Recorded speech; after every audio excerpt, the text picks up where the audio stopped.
सहनाववतु सहनौ भुनक्तु सह वीर्यं कर्वावहै तेजस्विनावधीतमस्तु मा विद्विषावहै। ओम शांति शांति शांति। वैदिक जीवन पद्धति इस कक्षा में आप सबका हार्दिक स्वागत है, अभिनंदन है। बहुत ही सुंदर विषय चल रहा है। अष्टांग योग के अंतर्गत ब्रह्मचर्य। हमारे महापुरुषों का जो जीवन था वह ब्रह्मचर्य युक्त था। उनके जीवन में ब्रह्मचर्य था और जिससे उन्होंने अपने जीवन को ही महानतम नहीं बनाया। आज तक हम उनके जीवन से सीख रहे हैं और उनके द्वारा जो जीवन जिया गया वो हम सब के लिए आदर्श है। उससे बढ़कर के कुछ हो नहीं सकता। हम ब्रह्मचर्य के स्वरूप में यदि अवस्थित होते हैं, ब्रह्मचर्य युक्त जीवन जीते हैं, तो हमारे अंदर गुणों का आधान स्वयं में होने लगता है। स्वयं ही अनेक प्रकार की दिव्यताएं विकसित होने लगती हैं। चाहे हम भीष्म की बात करें, जिन्होंने अपने जीवन को ब्रह्मचर्य युक्त बना करके इतना जीवन को शीर्षतम बनाया कि स्वयं इच्छा मृत्यु उनको प्राप्त हुई। शरशैया पर लेटे हुए भी उन्होंने अपने जीवन को अपनी स्वेच्छा से समाप्त किया। पूरा शरीर विधा है बाणों से, फिर भी ब्रह्मचर्य की शक्ति इतनी अपार है। वज्र जैसा कठोर शरीर। भगवान हनुमान जी की बात करें, उनका भी जीवन ब्रह्मचर्य से युक्त। योगेश्वर श्री कृष्ण की बात करें, उनका भी जीवन ब्रह्मचर्य से युक्त। अनेक महापुरुषों का नाम आप ले सकते हैं जिनका जीवन पूर्ण रूप से ब्रह्मचर्य से युक्त और दिव्यता से युक्त था। उस महा ऋषि जिन्होंने अपने शरीर को वज्र की भांति बनाया, 17 बार विष देने पर भी जिनका बाल भी बांका नहीं हुआ, ऐसे देव ऋषि दयानंद जी का जीवन ब्रह्मचर्य से युक्त, जिसके कारण आज हम वेदों का पठन पाठन अध्ययन अध्यापन करने में सक्षम हैं। वेदों की वाणी सुनने के लिए हम स्वतंत्र हैं। नहीं तो यदि महर्षि दयानंद न होते तो आज वेदों का नाम भी न होता। इसलिए हम ब्रह्मचर्य युक्त जीवन जिए और उनके द्वारा बताए गए मार्ग का अवलंबन करते हुए उस मार्ग में चलें।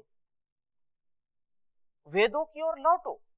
महर्षि का ये जो कथन है, इससे हजारों लाखों लोगों ने, करोड़ों लोगों ने अपने जीवन को बदला है और जगत को बदला है।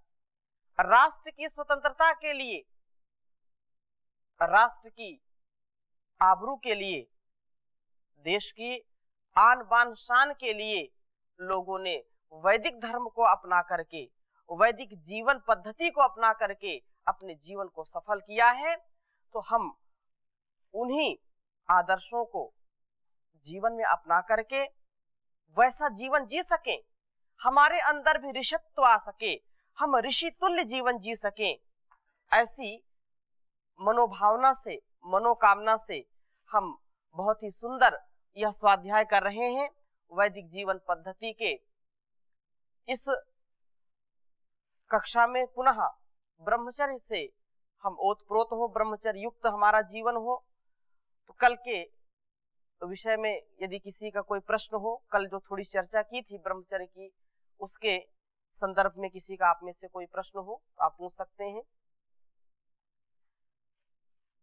क्योंकि ब्रह्मचर्य का मतलब केवल वीर रक्षा नहीं है।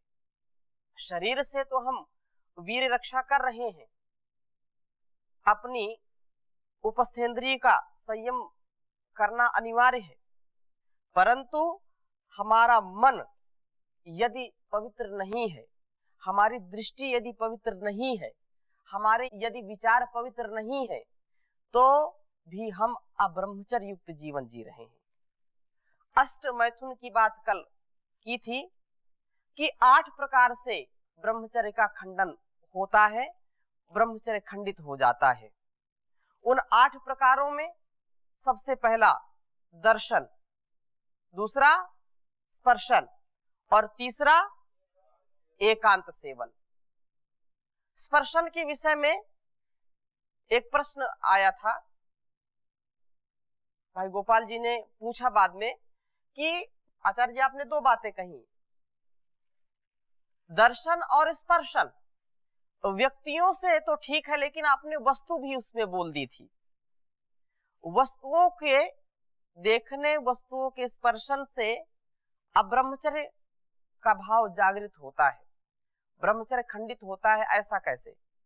लोक में अनेक बार देखने को सुनने को मिलता है कि ऐसे पदार्थ, ऐसी वस्तुओं का दर्शन या उनका कोमल स्पर्शन हमारे अंदर विलासिता का भाव भर देता है, ऐसा आलंबन पैदा कर देता है जिससे हम अब्रह्मचर्य की ओर अग्रसरित हो जाते हैं।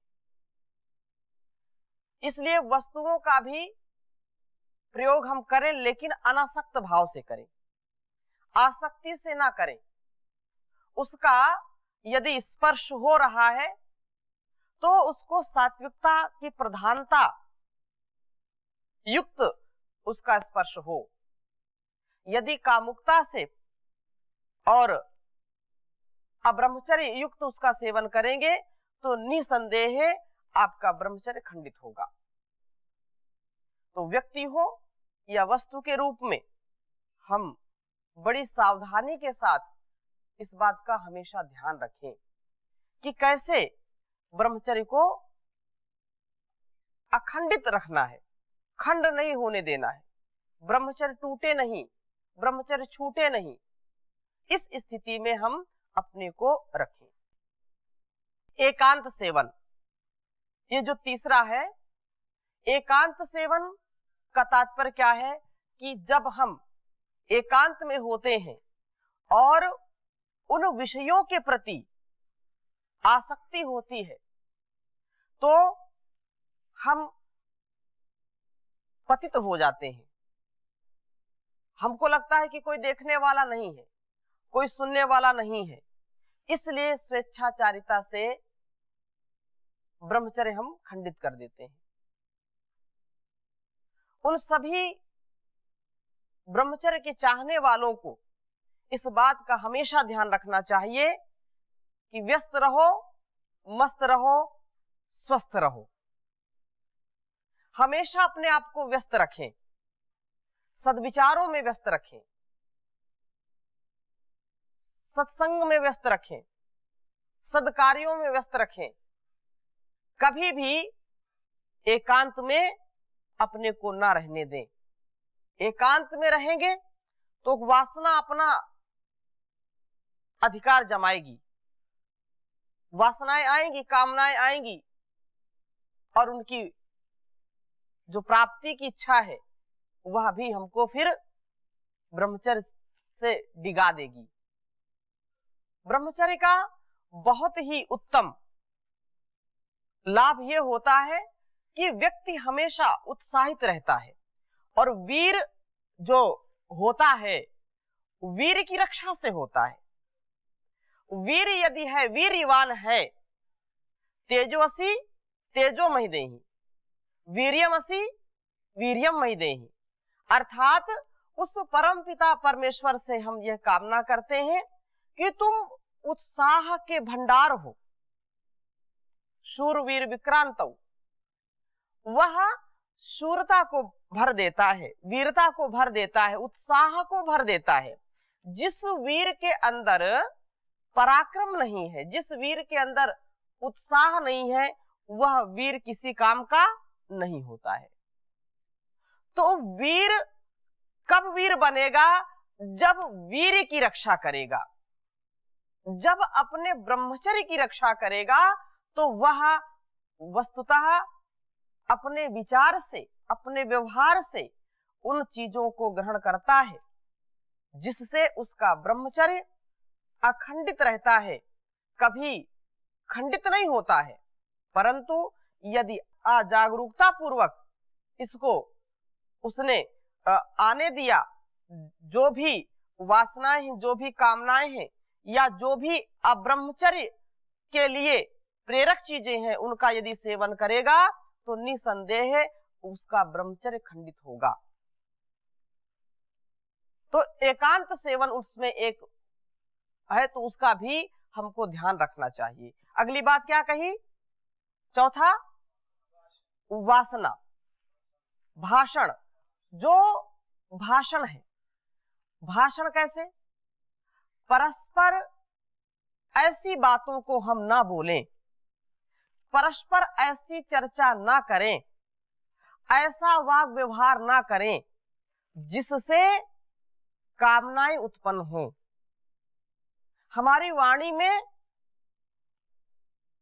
जो वासना युक्त कामना है, या जो कामुक बातें हैं, जो अश्लीलतापूर्ण बातें हैं, जो एक ब्रह्मचारी को, एक सदाचारी को नहीं करनी चाहिए, उसको कभी भी नहीं बोलना चाहिए।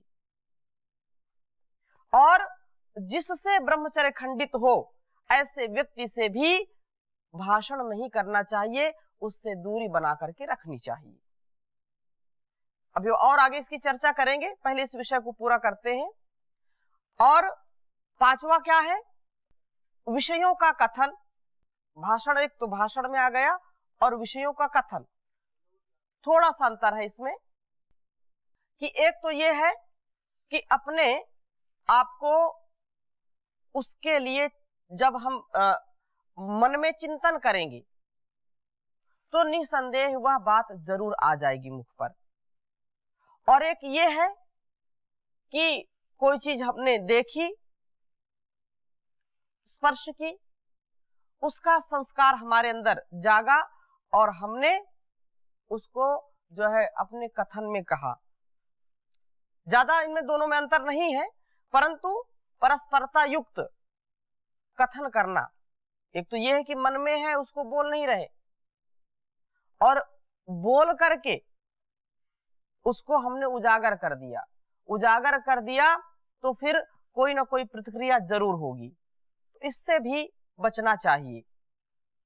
अगली बात, परस्पर क्रीड़ा। परस्पर क्रीड़ा जब हम विपरीत लिंग, विपरीत लिंग का मतलब यह है कि लिंग माने पहचान होती है। स्त्री को पुरुष के साथ कोई भी जो क्रीड़ाएं हैं वो नहीं करनी चाहिए। स्त्री को पुरुष के साथ, पुरुष को स्त्री के साथ, युवक को युवतियों के साथ नहीं खेलना चाहिए, और युवतियों को युवकों के साथ नहीं खेलना चाहिए। परंतु आज का जो परिवेश है, इसकी महिमा ही क्या है? कुश्ती भी स्त्री पुरुष के साथ होती है, विडंबना है।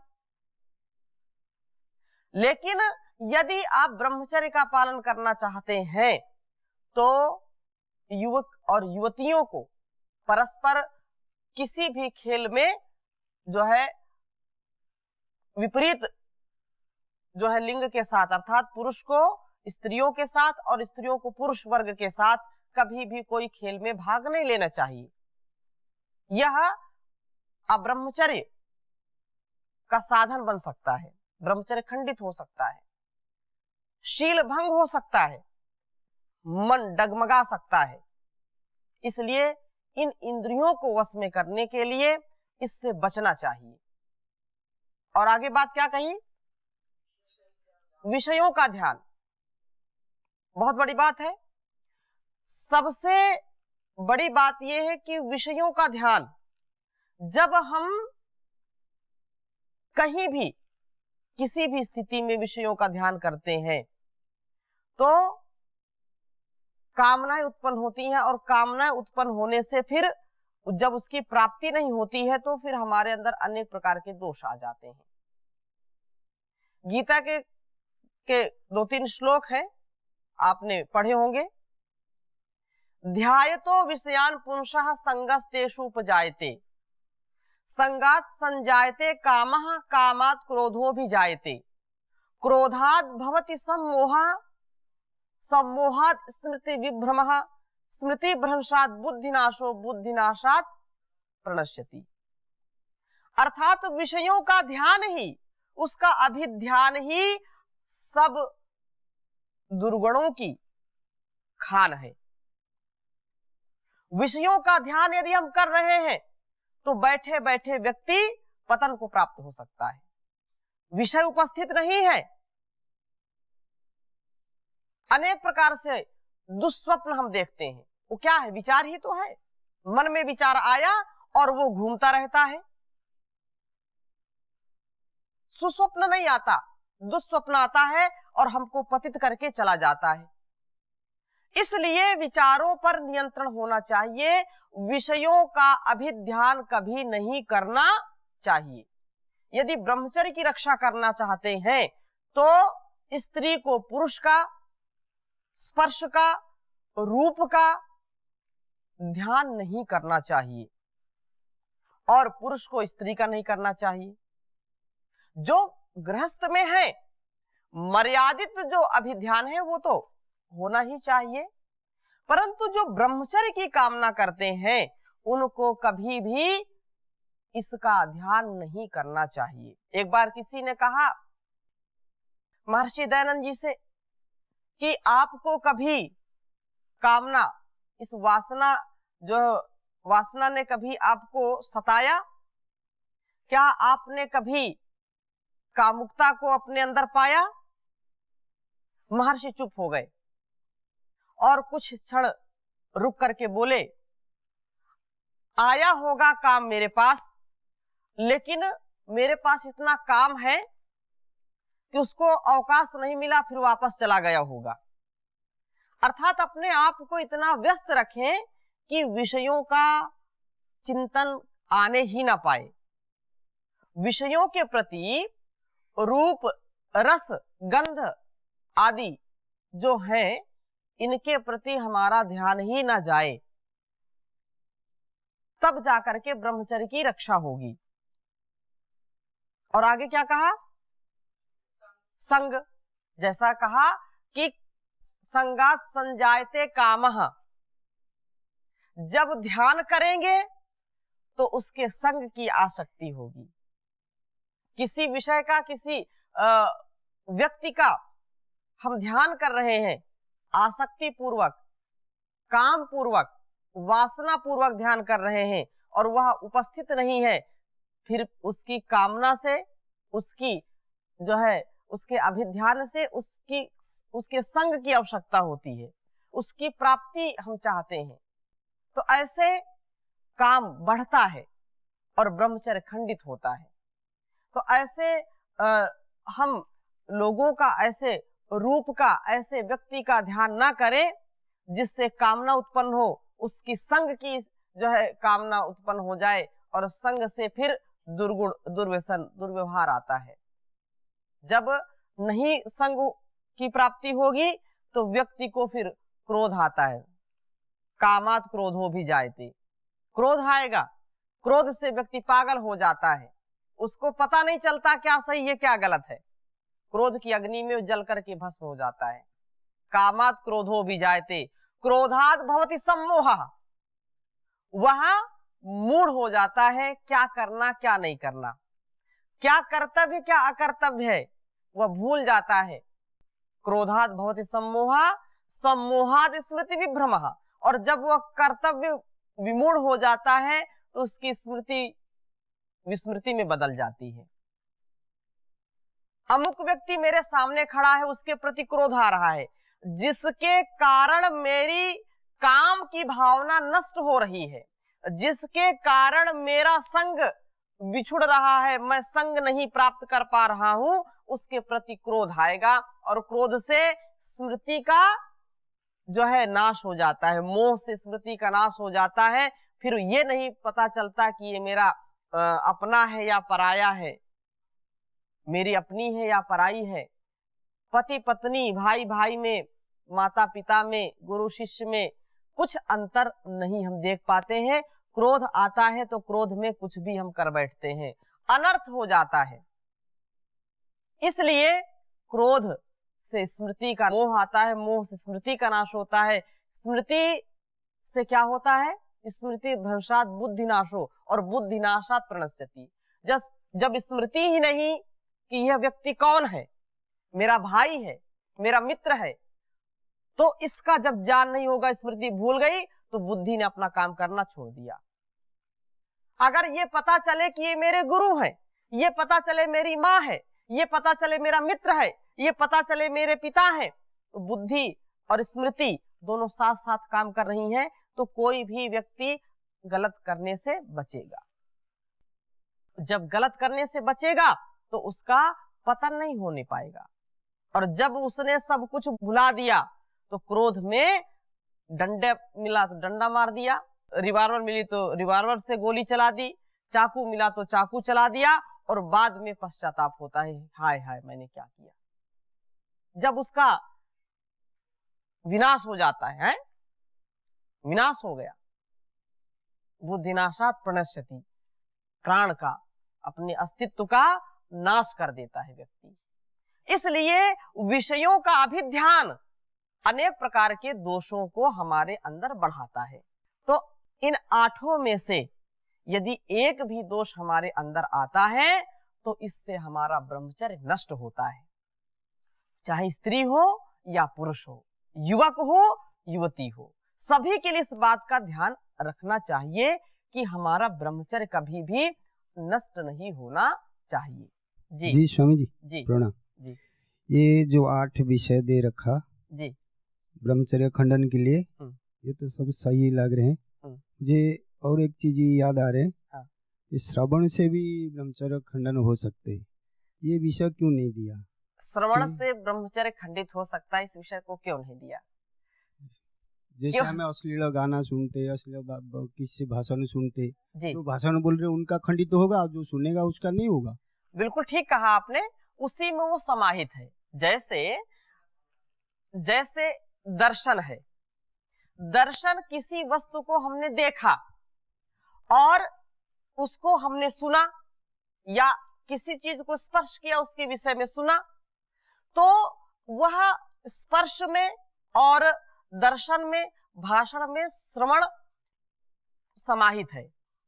क्योंकि जिस चीज को हम देखते हैं उसके विषय में सुनने पर ही उसका ज्ञान हो जाता है।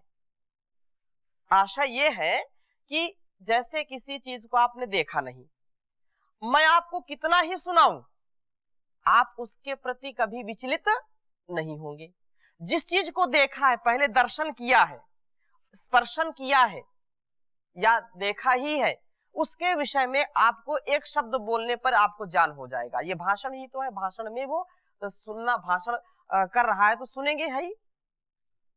ऐसी यद्यपि उसमें ये समाहित है, उसमें सुनना, देखना, स्पर्श करना, चिंतन करना, वो सारी चीजें समाहित उसमें, ऐसा हमको मानना चाहिए। आगे चले जी। ओम स्वामी जी। जी। एकांत सेवन का थोड़ा एक बार और बताना।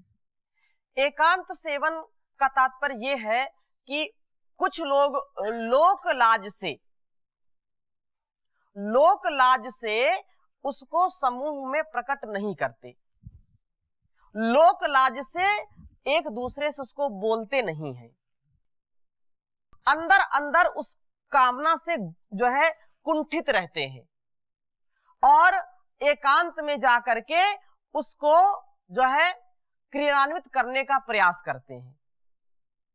तो एकांत सेवन एक एकाकी में भी हो सकता है, जैसे मैंने कहा कि सारी चीजें या अभी ध्यान करेंगे, कामुकता लाएंगे, तो अकेले केवल विचार से ही, अब्रह्मचर्य के विचार से ही ब्रह्मचर्य खंडित हो जाएगा। एक ये हो गया। दूसरा, एकांत सेवन का अर्थ ये हम ले कि कभी भी एक युवक और युवती को एकांत में नहीं बैठना चाहिए। कभी भी, अभी हम और इसकी चर्चा करेंगे, स्पष्ट हो जाएगी बात, क्योंकि बहुत ही अच्छा और बहुत यह सुस्पष्ट विचार चल रहा है कि हम अपने जीवन को ब्रह्मचर्य से कैसे समाहित करें, ब्रह्मचर्य को कैसे अपनाएं। महर्षि मनु ने बहुत स्पष्ट रूप में इसमें लिखा है कि कभी भी एकांत सेवन ना करें। कोई भी नवयुवक, कोई भी नवयुवती, क्योंकि वो तो ऋषि थे और अधिकांश पुरुष वर्ग ने ग्रंथ लिखे हैं, तो स्त्रियों की बात आती है बीच में। तो उन्होंने कहा कि कभी भी अपने नौजवान युवक को एकांत में अपने से जो बड़ी हैं या छोटे हैं, जो भी हो, किसी भी स्त्री के साथ, बहन, बेटी, माँ के साथ कभी भी एकांत में नहीं बैठना चाहिए, बिना किसी आपातकाल के, बिना किसी प्रयोजन के, क्योंकि इंद्रियां बड़ी बलवती हैं, ये अनेक प्रकार से हमको पतन की ओर गिरा देती हैं। अब इसमें कोई कह सकता है इतना कैसे कह दिया, लेकिन ये इंद्रियां हैं। अब वो बहुत ऐसे आप पेपर में या न्यूज में आप सुनते होंगे, अनेक घटनाएं ऐसी घटित होती हैं जो कि बहुत ही स्नेह में एकांत में बैठे और वो अनेक प्रकार से पाप युक्त आचरण कर बैठते हैं। इसलिए एकांत सेवन से बचना चाहिए, कभी भी एकांत सेवन नहीं करना चाहिए। तो आज की चर्चा यहीं पर समाप्त करते हैं, इसी चर्चा को आगे बढ़ाएंगे। ओम शांति शांति शांति।